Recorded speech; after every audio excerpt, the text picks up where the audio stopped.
নমস্কার। গল্পের তরীতে আপনাকে স্বাগত জানাই। গল্পের তরীতে আজ আপনাকে শোনাব সুচিত্রা ভট্টাচার্যের কলমে লেখা গল্প উজান বেলা। গল্প পাঠ কেমন লাগছে কমেন্টে অবশ্যই জানাবেন। ভালো লাগলে লাইক এবং শেয়ার করবেন। আরও একটি ভিন্ন স্বাদের গল্প শুনে নিতে চ্যানেলটিকে সাবস্ক্রাইব করে নেবেন। তাহলে শুনতে থাকুন আজকের গল্প উজান বেলা।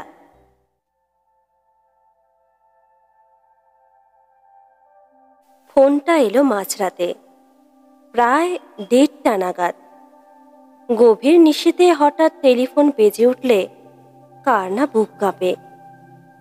নিঝুম অন্ধকারে ওই ধাতব ঝংকার বিস্মৃক আতঙ্ক ছড়িয়ে দেয় নাকি?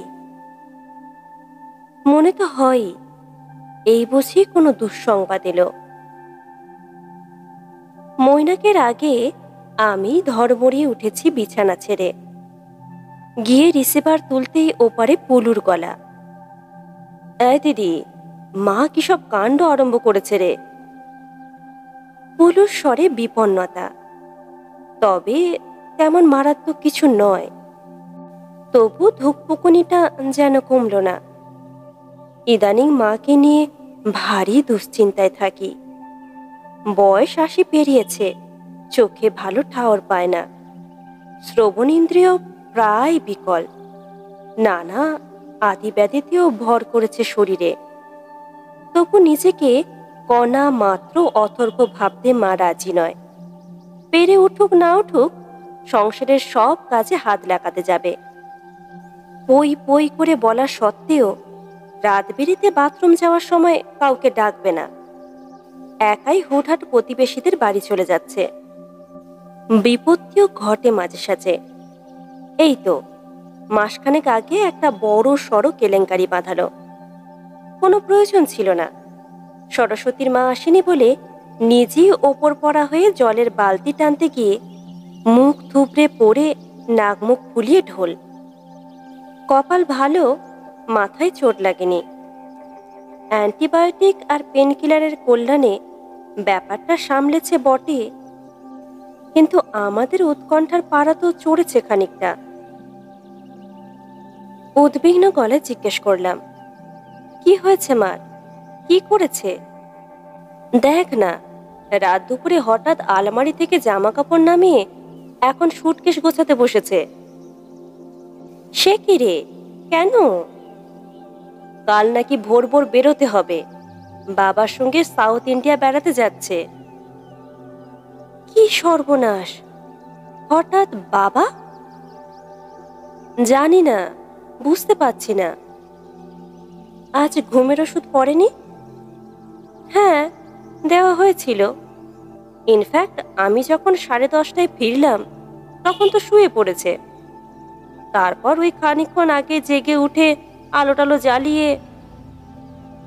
পুলু একটুক্ষণ থেমে থেকে বলল, কি করি বল দেখি, মাকে তো আর শোয়ানো যাচ্ছে না। কেমন যেন একটা ট্রান্সে চলে গেছে রে। চিন্তায় পড়ে গেলাম। কি চলছে মার মধ্যে কে জানে। তবে মা যা জিদ্দি টাইপ, তাকে বাগিয়ে আনা সোজা কাজ নয়। পুলু তো পারবেই না, একটুতেই যা ঘাবড়ে যায়। তারপর মা যদি সুটকেস হাতে হাঁটা লাগায়, পুলু হয়তো অজ্ঞানী হয়ে যাবে। আর নীলুর বউ, তার তো মাকে কবজা করার ক্ষমতাই নেই। 10 বছর আগে বাস অ্যাক্সিডেন্টে মারা গেছেন নীলু।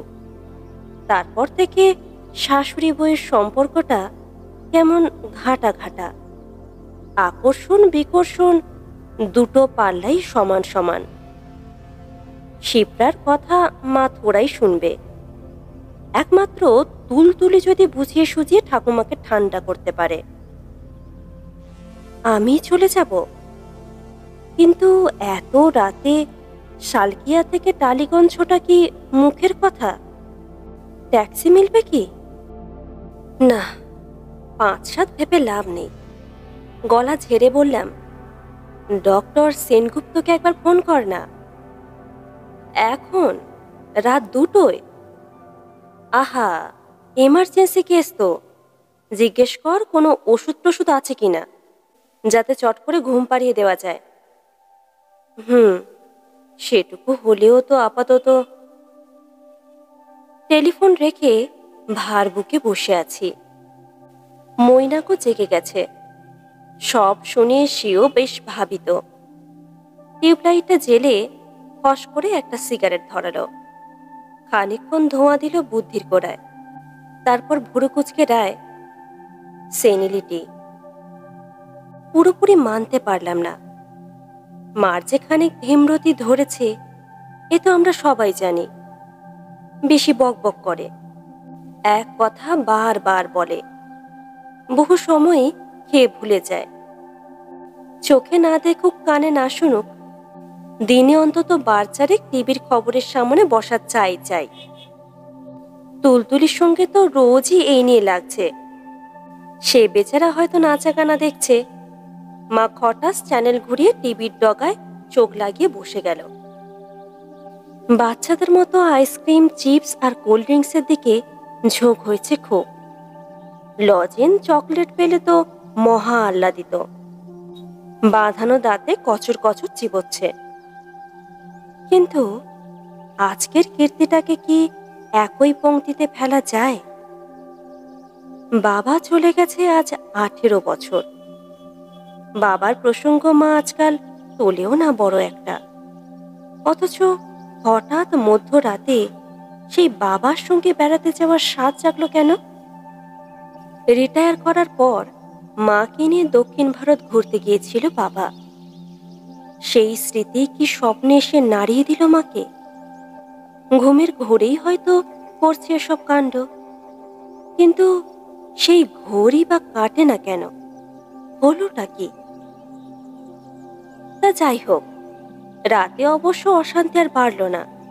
ঘণ্টাখানেকের মধ্যে ফের পুলুর ফোন। ডাক্তারবাবু ওষুধ দিয়েছেন, বেরিয়ে কিনেও এনেছে পুলু। কয়েক ফোঁটা খাইয়ে দিয়ে শুয়েও পড়েছে মা। সকালে খবর নিলাম, মা তখনও আচ্ছন্নের মতো ঘুমোচ্ছে। দুপুরে খাওয়া দাওয়া সেরে রওনা দিলাম টালিগঞ্জ। গিয়ে দেখি মা তখন বাইরের ঘরের সোফায়, চোখ ঈষৎ ঢুলুঢুলু। পাশে গিয়ে বসেছি। মাকে আর এক প্রশ্ন নিরীক্ষণ করে বললাম, বাহ, ম্যাডাম তো ফিট। মা যেন কথাটা ঠিক বুঝল না, হাসি হাসি মুখে তাকালো শুধু। চোখ টিপে বললাম, জব্বর একটা খেল দেখালে বটে। এরও কোনো প্রতিক্রিয়া নেই। উল্টে বলল, ফোন করে এলি না তো আজ? স্বর যেন নিস্তেজ। শিপ্রাকে জিজ্ঞেস করলাম, কখন ঘুম থেকে উঠেছে? এই তো 12টা, 12:30। স্নান করেছে? করতে চাইলেন না, খাওয়ার আগে মাথাটা ধুইয়ে দিয়েছি। শিপ্রা গলা নামালো। জানো তো, কালকের কথা মা বেমালুম ভুলে গেছে। তাই নাকি? ডাক্তারবাবুকে জানিয়েছিস? উনি তো এসে দেখে গেলেন, বললেন রক্তটা টেস্ট করাতে। সোডিয়াম পটাশিয়ামের ব্যালেন্সের গন্ডগোল থেকেও নাকি এমনটা হয়ে থাকে। চিন্তা যেন বেড়েই গেল খানিকটা। নিজেকে প্রফুল্ল রাখার জন্য মাকে নিয়ে পড়েছি। গলা উঠিয়ে বললাম, তোমার কেসটা কি বলো তো? হঠাৎ আবার সাউথ ইন্ডিয়া যাওয়ার জন্য ক্ষেপে উঠলে কেন? আমি? মা যেন চোখ পিটপিট করছে। কই, না তো। বললে মানবো? কাল ব্যাগ সুটকেস নিয়ে রেডি। মার তাও কিছুই স্মরণে আসে না। ফ্যাল ফ্যাল করে তাকাচ্ছে। হাতে হাত রেখে বললাম, সঙ্গী হিসাবে আমাদের কাউকে মনে ধরলো না? বাবাকে ওপর থেকে টানাটানি শুরু করেছ? আমরা কি তোমায় দক্ষিণ ভারত নিয়ে যেতে পারি না? মা এবার কি শুনল কে জানে। গাল দুটো হাসিতে ভরে গেল সহসা। জলজলে চোখে বলল, একটা ভারী মজা হয়েছে জানিস। ওই যে একটা জায়গা আছে যেখানে খানিকটা উঁচুতে উঠে পাখিদের খাওয়াতে হয়। হ্যাঁ হ্যাঁ, নামটা মনে পড়েছে, পক্ষী তীর্থম। কি গোপ্তা গোপ্তা সিঁড়ি ওখানে, বাবা! অর্ধেক চড়েই আমার দম শেষ, সিঁড়িতে বসে পড়েছি। এদিকে তোর বাবা তো উঠে গেছে টকাটক। পাহাড়ের মাথায় পৌঁছে বাবুর খেয়াল হলো বউ তোর সঙ্গে নেই। অমনি তিনি ধরে নিলেন আমি হারিয়ে গেছি। তারপর তো খুঁজছে পাগলের মতো, পাশ দিয়ে গটগট নেমে গেল। আমি ডাকছি, সে শুনতেই পেল না। পরে কি বলে জানিস? আমার ডাকাডাকি শুনে ভেবেছে ভিখিরি পয়সা চাইছে। এই গল্প বহুবার শোনা, তবে আজ যেন মার বলার ভঙ্গি একটু অন্য রকম, যেন ঘটনাটা আজকালের মধ্যেই ঘটেছে, যেন এই মুহূর্তে মা দেখতে পাচ্ছে স্পষ্ট। মা ফের বলল, এরপর তো পুরীতে আর এক কেচ্ছা। আমি তো কিছুতে সমুদ্রে নামবো না। ওই জল, ওই ঢেউ, শাড়ি টাড়ি সব মাথায় উঠে যায়। এদিকে তোর বাবাও ছাড়বে না, বলে কিনা আমার আন্ডারওয়্যার পরে নামো। শেষে তার কথা মতো হাজারো বার শোনানো গল্পে নতুন করে ডুবে যাচ্ছে মা। জড়ানো স্বর চড়ছে নামছে, কখনো মুখে ফিক ফিক হাসি, কখনো চোখ খুশিতে চিকচিক। সারাটা বিকেল এইভাবে স্মৃতিরও মন্থনে মশগুল রইল মা। কিন্তু বাবা যে নেই, তা নিয়ে একবারের জন্য কোনো আক্ষেপোক্তি শোনা গেল না। পরদিন রক্ত পরীক্ষা হয়ে গেল। ডাক্তারবাবুর অনুমানই ঠিক, রক্তে সোডিয়ামের পরিমাণ একটু কমের দিকে। তবে ভয়ের কিছু নেই, নুন খাওয়ার মাত্রাটা সামান্য বাড়ালেই চলবে। কি আশ্চর্য, মাত্র 7 দিনের মধ্যেই মা পুরো স্বাভাবিক, অর্থাৎ ফিরে গেছে পুরনো ফর্মে। ছেলে মানুষই আর বকবক তো চলছেই, হুটহাট হাজির হচ্ছে রান্নাঘরে। আবছা চোখে কড়ার ওপর প্রায় ঝুঁকে পড়ে মুখরোচক খানা বানাচ্ছে পুলু আর তুলতুলির জন্য। আবার আমের আটি চাকলা ভাগাভাগি নিয়ে তাদের সঙ্গে ঝগড়াও চলছে সকাল বিকেল। রাতে ঘুমোচ্ছে দিব্যি, পুরনো ঘুমের ওষুধেই। আমরাও মোটামুটি স্বস্তিতে, আগের মতোই হাসাহাসি করি মার কাণ্ড কারখানা দেখে। মায়াও জাগে অবশ্য। জানি তো, ভীমরতি মাকে এমনি এমনি ধরেনি। আহারে, কম সুখটা পেয়েছে মা। বাবারই কি মৃত্যুর বয়স হয়েছিল? প্রাণবন্ত মানুষটা প্রায় বিনা নোটিশে মাত্র 63-তে নীলুর বেঘরে প্রাণ হারানো তো মেনেই নেওয়া যায় না। মায়ের কাছে ওই পুত্র শোক যে কি মর্মান্তিক। তারপর মার থেকে 10 বছরের ছোট মাসিমণি তো প্রায় মায়ের হাতের ওপরেই মারা গেল। সে আঘাতও কম বাঁচায়নি মাকে। এছাড়া একের পর এক ভাসুর, দেওর, ননদ, জলজ্যান্ত 2 ভাসুরপো, মাত্র কয়েক বছরের ব্যবধানে নিজের 3 ভাই, 2 ভাজ, ভগ্নিপতি। মৃত্যুর এই মহা মিছিল তো মস্তিষ্কের কোষগুলিকে মারিয়ে দিয়ে যাবেই। এত কিছুর পরও যে মা হাসছে, গল্প করছে, রান্না করতে চাইছে, এগুলো তো আমাদের উপরি পাওয়া। এই নিশ্চিন্ততা অবশ্য বেশি দিন টিকল না। মাসটেরেকও যায়নি, হঠাৎ এক রোববারের দুপুরে তুলতুলির ফোন। ও পিসি, এক্ষুনি চলে এসো। কেন রে?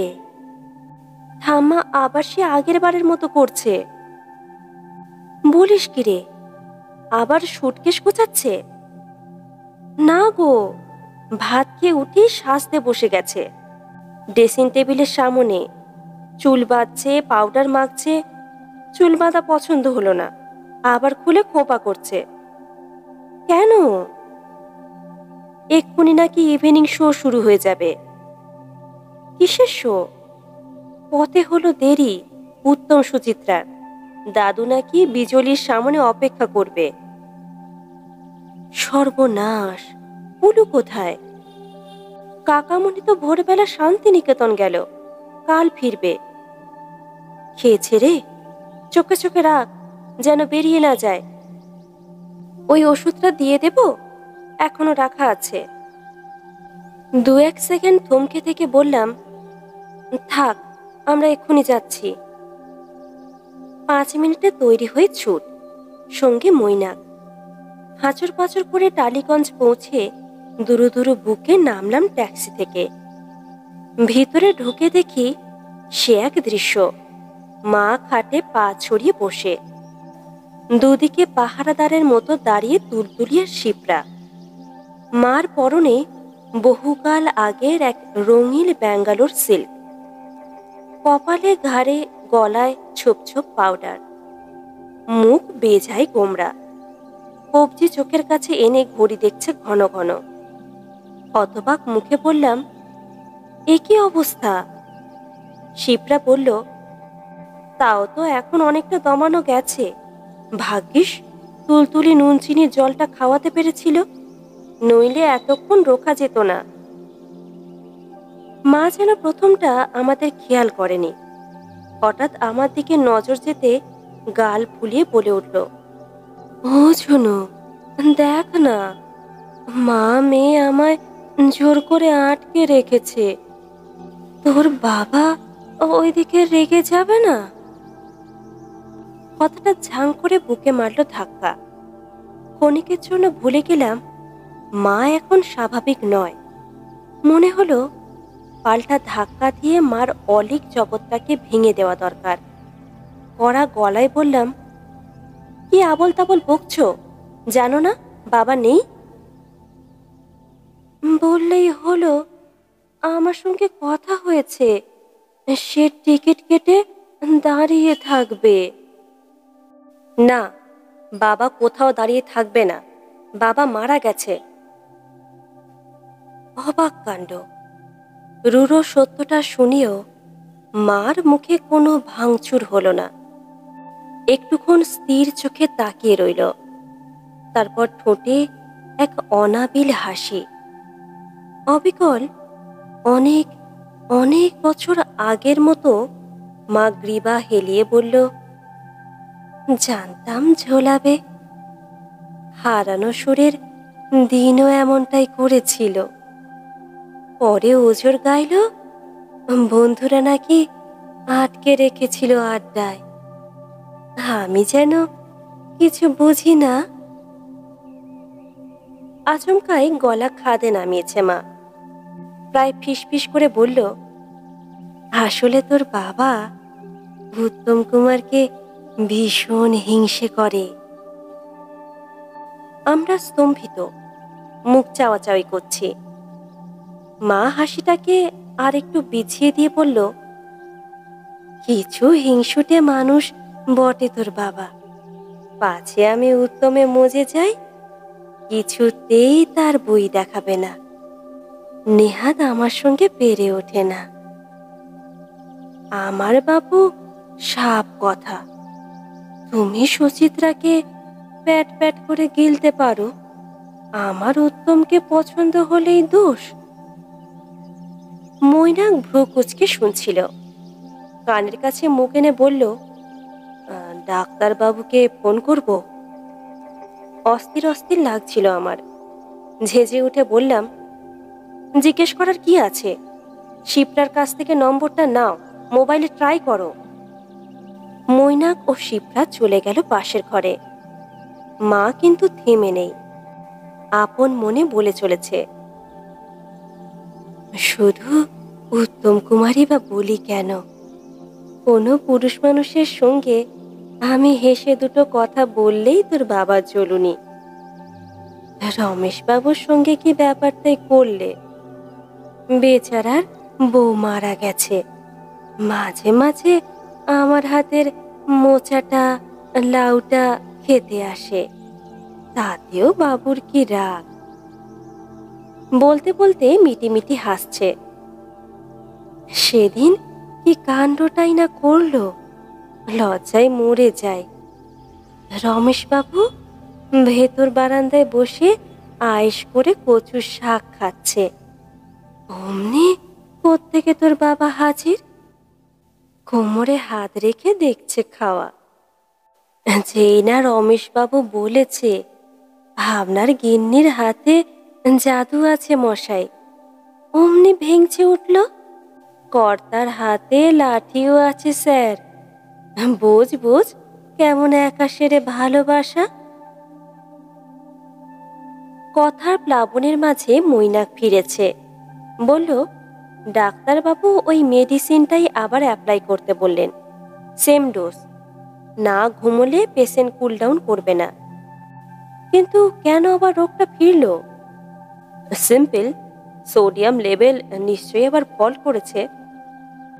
উনি তো আবার আগের ট্রিটমেন্টটাই চালিয়ে যেতে বললেন, রেগুলার সল্ট থেরাপি আর ইমার্জেন্সিতে ওই নার্ভের ওষুধ। এতে ইমপ্রুভ না করলে নার্সিংহোমে ভর্তি করে স্যালাইন দিতে হবে। অতদূর অবশ্য করালো না সমস্যা। 4-5 দিনের মধ্যেই স্বভাবসিদ্ধ ভীমরতিতে ফিরে এলো মা, এবং যথারীতি সেদিনকার কীর্তিকলাপ মাথা থেকে উধাও। তবে পুলু এবার যথেষ্ট সতর্ক। বাড়িতে নির্দেশ জারি করেছে মার নুন খাওয়া যেন কমানো না হয়। 80 বছরেও মা যখন রক্তচাপ নিয়ে তেমন ভুগছে না, নুন একটু বেশি খেলে ক্ষতি কি? সেই মতোই চলছিল। গরম ফুরিয়ে বর্ষা এসে গেল হুড়মুড়িয়ে।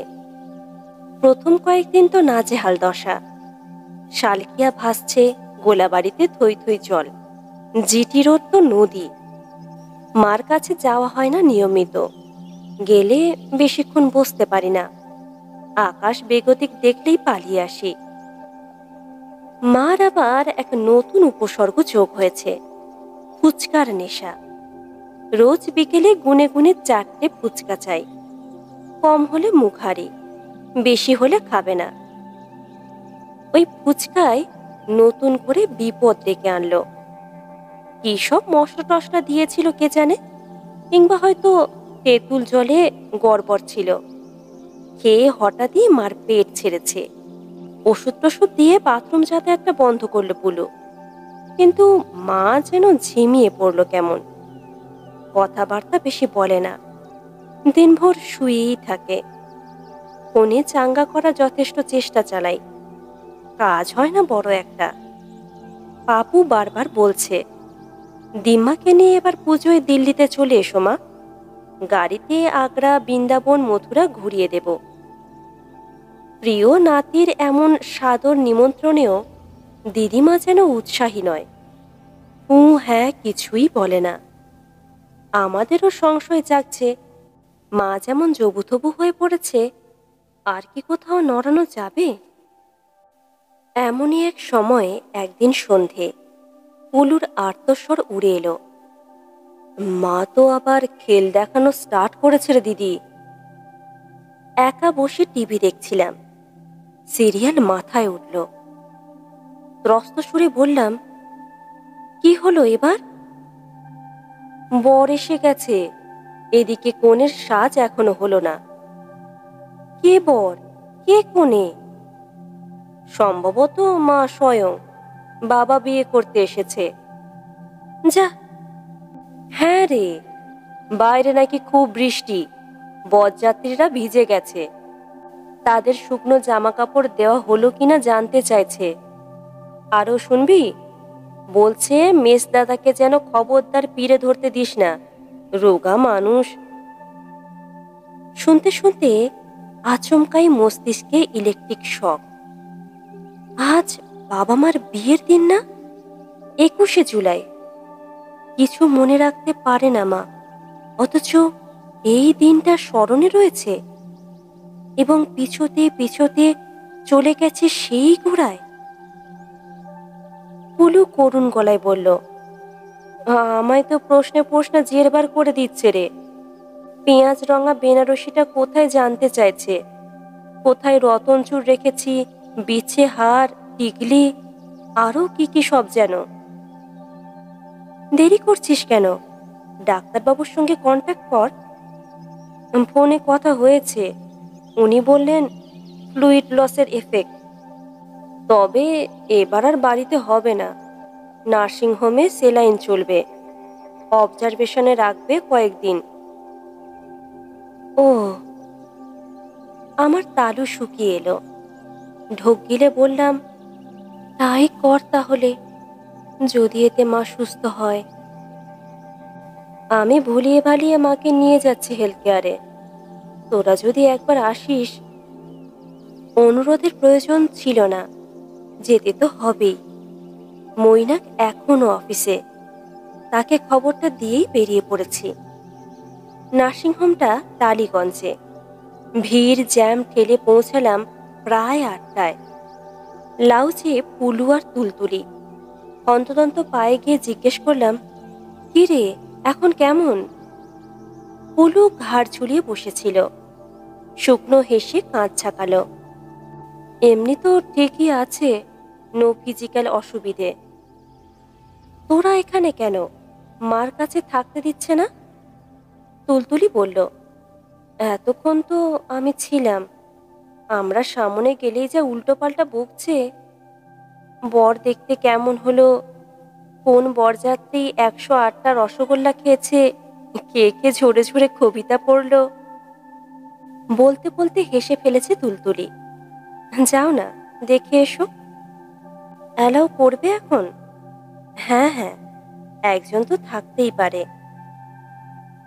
ছোট্ট পরিচ্ছন্ন কেবিন। মা শুয়ে আছে শুভ্র শয্যায়, চোখ দুটো বোঝা। ডান হাতের সবুজ শিরা বেয়ে লবণ জল ঢুকছে শরীরে ফোঁটা ফোঁটা করে। টুল টেনে বিছানার পাশে বসলাম নিঃশব্দে। মার কপালে হাত রেখেছি। চোখ খুলল মা, কুয়াশা মাখা দৃষ্টিতে দেখছে আমাকে। মৃদু হেসে জিজ্ঞেস করল, কে? গীতা? এতক্ষণে তোর আসার সময় হলো? গীতা মাসির খোঁজ করছে মা? মার জামালপুরের সেই বান্ধবী? তিনি তো বছর 4 আগে মারা গেছেন। তাড়াতাড়ি বললাম, আমি ঝুনু, তোমার মেয়ে। পরিচয়টা যেন মাকে ছুঁতে পারল না। অস্ফুটে বলল, গীতা এলো না?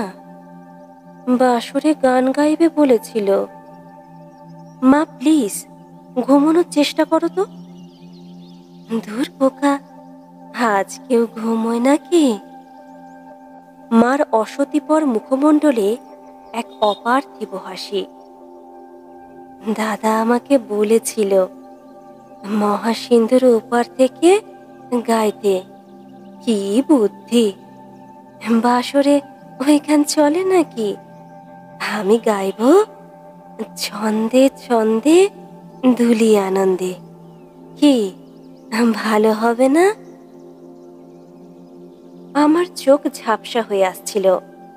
না, এ কান্না নয়, অন্য এক অনুভূতির। এ এমনই এক বোধ যা সুখ দুঃখের অতীত। আমার যুক্তি বুদ্ধি বলছে লবণ জল এখনো মার শরীরে ক্রিয়া শুরু করেনি, করলেই এ ঘোর ক্রমে কেটে যাবে। তখন আজকের সন্ধ্যাটা মার মনেও থাকবে না। কিন্তু হৃদয় যে অন্য কথা বলে, থাকবে, থাকবে মার অবচেতনে। জীবন যত ফুরিয়ে আসছে, মৃত্যুর দিক থেকে ততই মুখ ফেরাতে চাইছে মা। সময়ের উজান স্রোতে ভাসছে। শোক, তাপ, বেদনা, মৃত্যু সবই এখন মার কাছে চাপ চাপ অন্ধকার। তার মাঝে শুধু ফুটে ওঠে কয়েকটা আলোর বিন্দু, সুখের মুহূর্ত। বিয়ে তো হলো, এবার হয়তো এক্কা দোক্কার দিনে ফিরবে মা। পরন্ত বেলায় এসব মুহূর্তগুলোই কি খোঁজে মানুষ, একা একা?